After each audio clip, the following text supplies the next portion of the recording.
casi 170 años atrás. Increíble, ¿no? Increíble. Yo me quedé pensando, digamos, en que todavía la industrialización no se la veía como se la ve hoy. Yo creo que en aquel entonces no existían edificios como los que existen hoy, los vehículos, la internet, la tecnología, o sea, un montón de cosas que yo creo que, o sea, me imagino a ese indio viendo hoy todos los avances y viendo con horror. Exactamente, con horror, viendo espantado, porque él ya habría presentido en su corazón como una voz clamorosa de una verdad insoslayable e indiscutible, de que lo que mal venía o lo que mal se iniciaba iba a terminar mucho peor. Qué increíble. Porque ya está hablando de muerte, devastación, y ya que esa muerte y devastación no va a tocar solo al reino animal, sino al ser humano, que está como disociado, que se siente triunfante por encima de la naturaleza, o de las fuerzas que no comprende y que llama naturaleza, sin saber conectarse con ella, es decir, con la madre, ¿no? Estamos hablando de un indio que hablaba en un momento en que todavía se usaban las carretas. Claro. O sea, todavía no había vehículos a motor. Exactamente, no existía el ferrocarril. Salvo los barcos. Claro. Pero después no habían vehículos terrestres a motor. No, y recién estaban comenzando a tentarse las líneas férreas, el caballo de hierro, la bestia de hierro, ¿sí? Y se está haciendo toda una, vamos a decir, un llamamiento a la vida, o un llamamiento para seguir viviendo, desde la peligrosidad de la apuesta tecnocrática. Porque tengamos en cuenta que lo que se desprende acá es la peligrosidad que siempre ha significado y simbolizado la máquina, es decir, Deus et machina, Dios y máquina, cuyos conceptos han sido solamente vertidos y subvertidos o traducidos por lo que ellos llamaban, como llamaban nuestros ranqueles y mapuches, el Winca, el cara pálida. Es decir, que se traducía a Dios como una especie de potestad que castigaba, claro, que moraba con un símbolo romano, al que no se podía discutir, que amenazaba con el infierno a todas las almas por igual, no solo a quienes... Bueno, convengamos que venía muy cerquita de la Inquisición. Claro, o sea, esa época todavía estaba, o sea, el catolicismo, sobre todo el catolicismo anglosajón, que venía del protestante de los ingleses. Exactamente, sí. Que era una especie de férula, ¿no? Un látigo terrible. Era, digamos, sí, la Biblia en la mano y creo que un bastón de mano. Claro, o sea, el modo de evangelizar, y sobre todo en esa época Estados Unidos en esa época manejaba la esclavitud y construía sus carreteras a través de presos y esclavos. Para ellos ni siquiera tenían lo que eran indios, todos los que eran negros, esclavos, no tenían ni siquiera acceso a las iglesias. Claro, o a la alfabetización. Entonces para ellos era un monstruo terrible, digamos, todo lo que tenía que ver con lo que se llamaba civilización, ¿no? Exactamente. Y la civilización, bueno, nos trajo todas estas plagas, porque esas plagas están implícitas en las ideas. Entonces las ideas siempre han sido vistas como altamente peligrosas, como una amenaza. Y esas ideas, si las tenían personas o colectivos que decían, no, esto es peligroso para nuestra comunidad, no nos pueden comprar la tierra y venir de un momento a otro y abrir fábricas, chimeneas y matar a todos los búfalos de un día para otro. Entonces, si eso ya está siendo así, ¿qué va a ser de aquí a pocos años o a 200 años? Que es como lo está visorando este jefe de la tribu.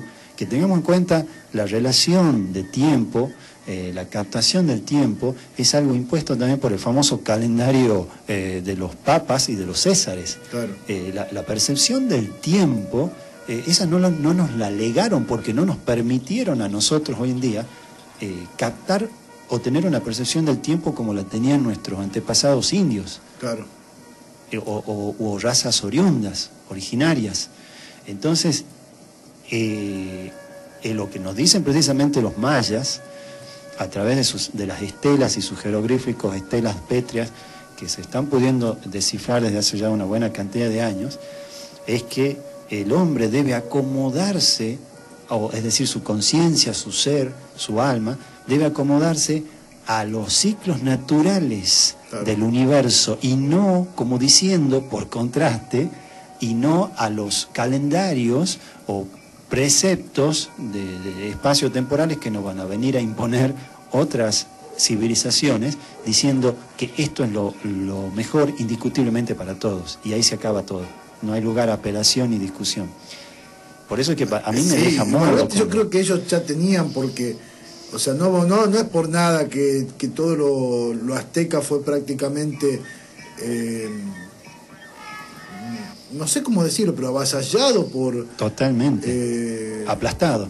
Fue aplastado, sí, literalmente fue aplastado. Sí, o sea, sí. Y sistemáticamente, ¿no? Porque ha sido un proceso muy largo, donde también, bueno, estaba la soldadesca, la guerra, por un lado, el poder militar, por otro lado estaba la seducción de la idea, de la mente, obviamente seduciendo con miedos, con la culpabilidad del infierno y todo lo demás que trae aparejado ese dogma, y a la vez como punta de lanza para adueñarse de lo que son vistos como recursos humanos y capitales, como la naturaleza, a ser explotada.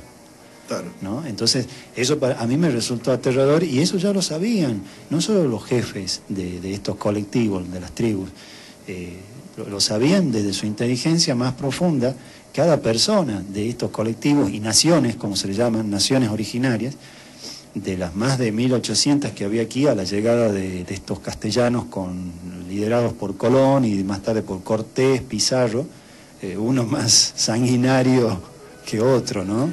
Increíble.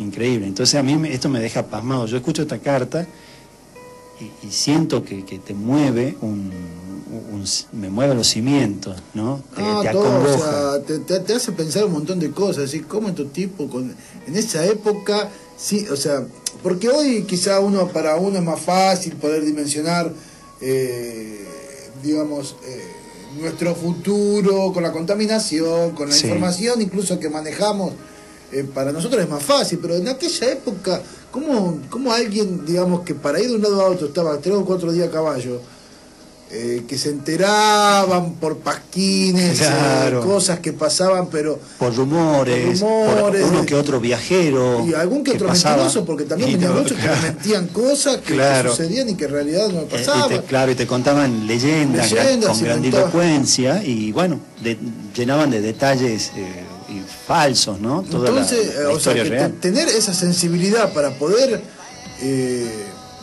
porque muchos escritores europeos y muchos profetas de la Europa literaria, digamos, que tenían cierto acceso a la información, tenían un acceso privilegiado, claro, ¿no? Información cultural ya mucho más avanzada que estos tipos que ni sabían leer. Claro, entonces, exactamente. O sea, ese tipo de sensibilidad que vos decís, no sé, ponía la oreja en la tierra y la pacha le hablaba. Exactamente. Porque era increíble. Era increíble, y yo creo que todos estos escritores, bueno, de hecho después tuvimos el eco de esos escritores europeos ya, pero con el sello preclaro de americanos, vamos a decirlo, claro. Como en el caso de Henry David Thoreau, o Thoreau, con H intermedia para quien quiera buscar sus datos biográficos, a quien había resultado como fruto de sus sediciones, porque él como escritor era muy sedicioso, él era una amenaza. Claro. Entonces, más de una vez le valió a este escritor, por defender esta misma postura de los jefes indios, le valió la cárcel. Hay una famosa anécdota donde un amigo le cuenta detrás de los barrotes, le habla, le lleva un poco de alimento, un poco de bebida, y le dice con un gesto, otra vez detrás de los barrotes, ¿qué hace ahí dentro? Y entonces le reprocha y le retruca amargamente Henry David Thoreau, ¿y usted qué hace afuera, amigo mío? Qué bárbaro. Desde el interior del calabozo le respondió eso Thoreau. Y esa escena se repitió varias veces en la vida de Thoreau. Es decir, era un militante que precisamente se hacía eco exacto en carne y en alma de este contenido, de esta carta del jefe indio de los Swamis que nosotros acabamos de escuchar.